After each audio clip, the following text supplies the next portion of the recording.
Alright, अस्सलाम वालेकुम everyone. तो डियर स्टूडेंट्स, आज से हम रिवीजन स्टार्ट कर रहे हैं और हम सिस्टम से स्टार्ट करेंगे। और फर्स्ट सिस्टम जो हम डिस्कस करेंगे वो कार्डिक सिस्टम है। इससे पहले कि हम कार्डिक सिस्टम के इंपॉर्टेंट और हाई यील्ड टॉपिक्स को डिस्कस करें कि कौन से इंपॉर्टेंट हाई यील्ड टॉपिक्स हैं और हर टॉपिक में आपने किन चीज़ों पे ज़्यादा फोकस करना है, उससे पहले हम कुछ इंपॉर्टेंट गाइडलाइंस और टिप्स को डिस्कस करेंगे। जब भी एग्ज़ाम के डेज करीब आते हैं तो आपके पास शार्ट टाइम होता है और उस शार्ट टाइम में आपने सिर्फ इम्पोर्टेंट चीज़ें, हाई यील्ड चीज़ें जो हैं उनको कवर करना होता है, उनको मेमोराइज़ करना होता है। इस टाइम में आपके पास इतना टाइम नहीं होता कि आप जो उसके कंसेप्ट हैं उसको समझने में अपना टाइम जो है वेस्ट करें।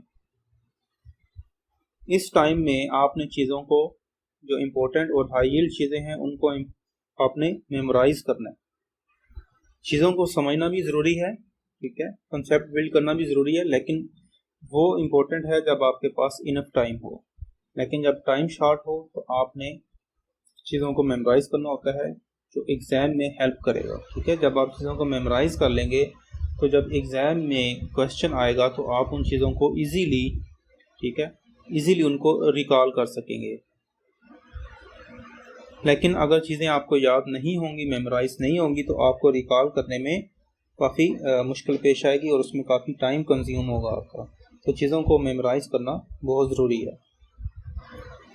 तो इम्पोर्टेंट टिप्स ये हैं कि जब भी आपने सिस्टम को या कोई भी चैप्टर या सब्जेक्ट को कवर करना स्टार्ट करना है तो उसमें सबसे पहले आपने जो NRE या NLE exam, PMC, PMDC, different जो नेम्स हैं, उसमें सबसे पहले आपने डिसऑर्डर्स को कवर करना है। डिसऑर्डर्स बहुत इंपॉर्टेंट हैं, ठीक है।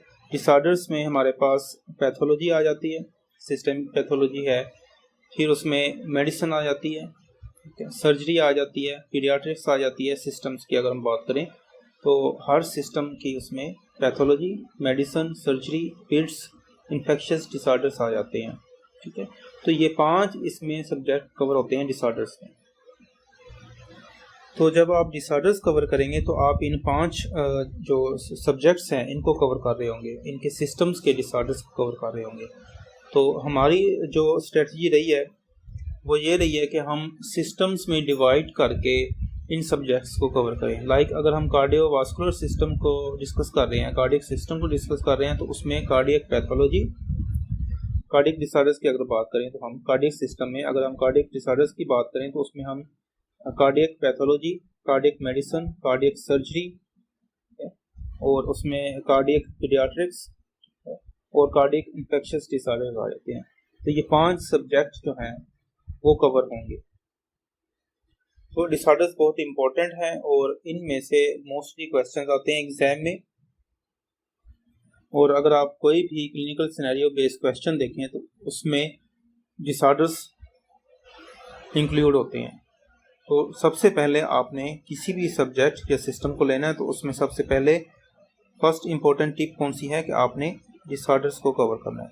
सबसे पहले आपने डिसऑर्डर्स को कवर करना है और इसके अलावा जो दूसरे सब्जेक्ट्स रह जाते हैं, लाइक उस सिस्टम की एम्ब्रियो है, एनाटमी है, फिजियो है, फार्माकोलॉजी है, ठीक है, फिजियो और फार्मा, ये रिमेनिंग सब्जेक्ट्स रह जाते हैं उस सिस्टम के। लाइक कार्डियक सिस्टम है तो कार्डियक सिस्टम के सबसे पहले आपने डिसऑर्डर्स कवर करने हैं। उसके बाद आपने क्या करना है, जब अगर टाइम हो उसके बाद तो आपने जो क्लिनिकली इम्पोर्टेंट नोट्स हैं एम्ब्रियोलॉजी के, एनाटमी के, फिजियो और फार्माकोलॉजी के, वो आपने कवर करने होंगे।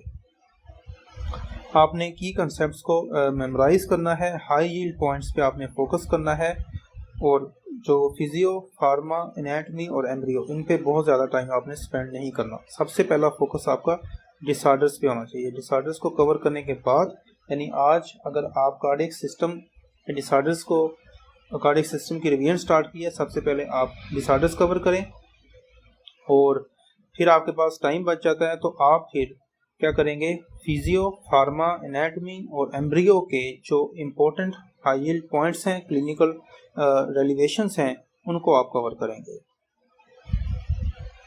तो अब हम डिस्कस करेंगे कि जो हमारे कार्डियक सिस्टम में इम्पोर्टेंट और हाई यील्ड टॉपिक्स कौन से हैं।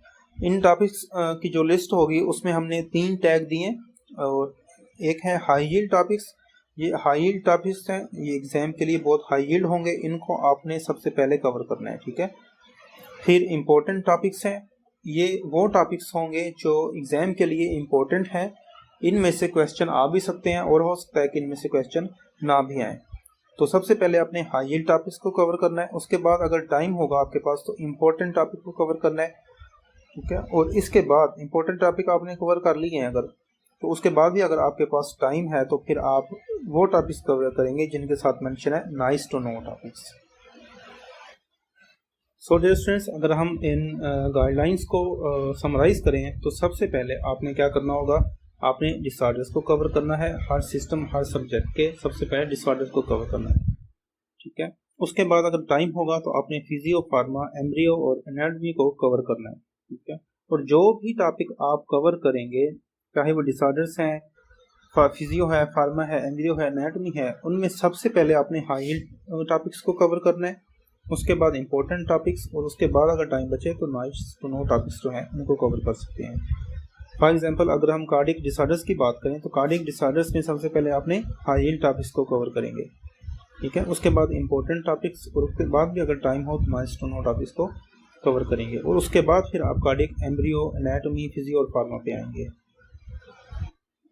अब चूंकि टाइम शॉर्ट है तो आप क्या कर सकते हैं कि जो नाइस टू नो टॉपिक्स हैं इसको कम्प्लीटली आप स्किप कर सकते हैं, तो इन टॉपिक्स को आपने कवर नहीं करना, ठीक है। फॉर एग्जांपल कार्डिक डिसऑर्डर्स अगर आपने स्टार्ट किए हैं तो हाई यील्ड टॉपिक्स और इम्पोर्टेंट टॉपिक्स कवर करने के बाद आप कार्डिक फिजियो पे आ जाएं, उसमें हाई यील्ड टॉपिक कवर करें, ठीक है। टाइम हो फिर उसमें इम्पोर्टेंट टॉपिक को कवर कर लें, फिर आप कार्डिक फार्मा पे आ जाएं, कार्डिक फार्मा पे आप फिर हाई यील्ड टॉपिक्स कवर करें उसके, और फिर जो इम्पोर्टेंट टॉपिक्स हैं, इसी तरह फिर एम्ब्रियो और एनाटॉमी को कवर करना है। ये आपकी स्ट्रेटजी होनी चाहिए to revise all the systems and subjects.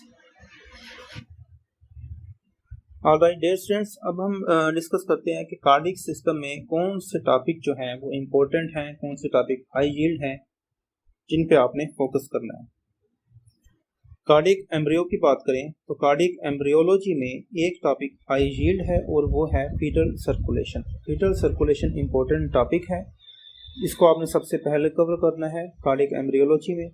इसके अलावा कार्टाजेनस सिंड्रोम और कार्डिक लूपिंग का जो कोरिलेशन है, ठीक है, इसको आपने कवर करना है, इम्पोर्टेंट टॉपिक है। फिर पेटेंट फोरामेन ओवेल और इसकी जो कॉम्प्लिकेशन है ये भी इम्पोर्टेंट है, इसको आपने फोकस करना है। इसके अलावा एम्ब्रियोलॉजिकल डेरिवेटिव्स जो हैं हार्ट के, ये नाइस टू नो टॉपिक है, इसको आप स्किप भी कर सकते हैं। अगर हम कार्डियक एनाटॉमी की बात करें तो इसमें दो टॉपिक जो हैं वो हाई यील्ड हैं, आर्टियल सप्लाई ऑफ द हार्ट, यानी कि उसमें जो right coronary artery, left coronary artery और उनकी जो डिफरेंट ब्रांचेस हैं वो किन एरियाज को ब्लड सप्लाई कर रही होती हैं, और उसके जो इम्पोर्टेंट पॉइंट्स हैं वो बहुत इंपॉर्टेंट है, हाई यील्ड टॉपिक्स हैं। और कार्डियक चैम्बर्स की जो एनाटॉमी है तो इम्पोर्टेंट है, ये दोनों टॉपिक्स हाई यील्ड हैं एनाटॉमी में। एम्ब्रियो में foetal circulation high yield topic है, एनाटॉमी में कार्डियक ब्लड सप्लाई और कार्डियक चैम्बर्स की जो हाई यील्ड एनाटॉमिकल कोरिलेशंस हैं वो इम्पोर्टेंट हैं। अगर हम कार्डियक फिजियोलॉजी की बात करें तो इसमें तीन टॉपिक जो हैं वो हाई यील्ड हैं, और उन तीन टॉपिक्स में नॉर्मल हार्ट साउंड्स हैं, वो एक ये टॉपिक है जो हाई यील्ड है। इसके अलावा एबनॉर्मल हार्ट साउंड्स हैं और मर्मर्स हैं, ये भी हाई यील्ड टॉपिक है। और थर्ड हाई यील्ड टॉपिक है स्पेसिफिक जो कार्डियक मर्मर्स हैं, लाइक एओर्टिक स्टेनोसिस का जो मर्मर है उसके जो कैरेक्टरिस्टिक फीचर्स हैं ये इम्पोर्टेंट हैं। ये तीन टॉपिक हाई यील्ड हैं। इसके अलावा जो इम्पोर्टेंट टॉपिक्स हैं उनमें कार्डिक आउटपुट के वेरिएबल्स और इक्वेशंस हैं, ये इम्पोर्टेंट हैं। कार्डिक साइकिल भी इम्पोर्टेंट है, जुगुलर विनस पल्स या प्रेशर ये भी इम्पोर्टेंट है, और कार्डियोवास्कुलर चेंजेस ड्यूरिंग एक्सरसाइज, ये जो चार टॉपिक हैं ये इम्पोर्टेंट है। वैसे तो कार्डिक फिजियोलॉजी में काफ़ी सारे टॉपिक हैं, हमने यहाँ पे सिर्फ वो मेंशन किए हैं जो एग्जाम के लिए इम्पोर्टेंट हो सकते हैं। ये चार टॉपिक इम्पोर्टेंट हैं और ये तीन टॉपिक जो हैं ये हाई यील्ड हैं। तो जब आपने कार्डिक फिजियोलॉजी को कवर करना है तो सबसे पहले आपने इन तीन हाई यील्ड टॉपिक्स को कवर करना है, उसके बाद फिर आपने इम्पोर्टेंट टॉपिक्स पे आना है। ओके डियर स्टूडेंट्स, फिर हम डिस्कस करते हैं कि कार्डिक सिस्टम के जो डिसऑर्डर्स हैं उनमें कौन कौन से टॉपिक इम्पोर्टेंट हाई यील्ड हैं। सबसे पहले हम कंजेनिटल हार्ट डिजीज़ की बात करते हैं। तो कंजेनिटल हार्ट डिजीज़ में दो इम्पोर्टेंट टॉपिक्स हैं, साइनोटिक कंजेनिटल हार्ट डिजीज़ और ए साइनोटिक कंजेनिटल हार्ट डिजीज़। ए साइनोटिक में एट्रियल सेप्टल डिफेक्ट, ठीक है, ventricular septal defect, patent ductus arteriosus और कोआप्टेशन ऑफ एओर्टा, ये सारे के सारे हाई यील्ड टॉपिक हैं एग्जाम पॉइंट ऑफ व्यू के लिहाज से।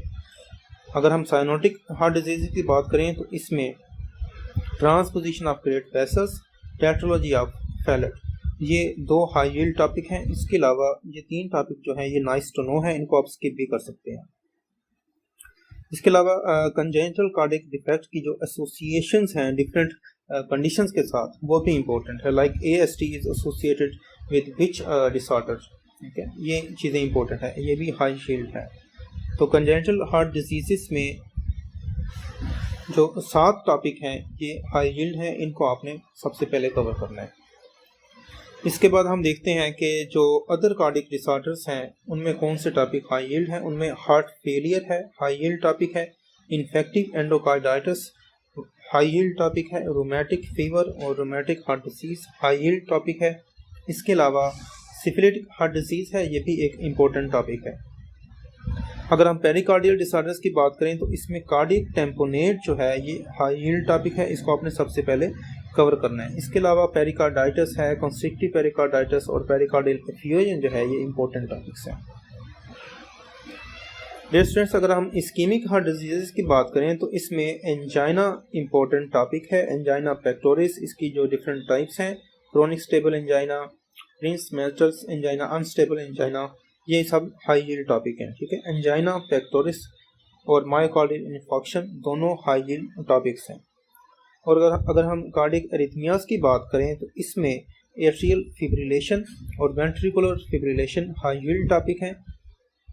और हार्ट ब्लॉक, ये तीन टॉपिक्स एरिथमियाज में हाई यील्ड टॉपिक हैं, इन पे आपने फोकस करना है, इनको सबसे पहले कवर करना है। इसके अलावा 6 साइनस सिंड्रोम है, एट्रियल फ्लटर है, वेंट्रिकुलर फ्लटर है, लॉन्ग क्यूटी सिंड्रोम, टोर्सादिस पॉइंटस और है इसके अलावा वोल्फ पार्किंसंस वाइट सिंड्रोम, ये इंपॉर्टेंट टॉपिक है। अगर टाइम हो तो फिर आपने इनको देख लेना है।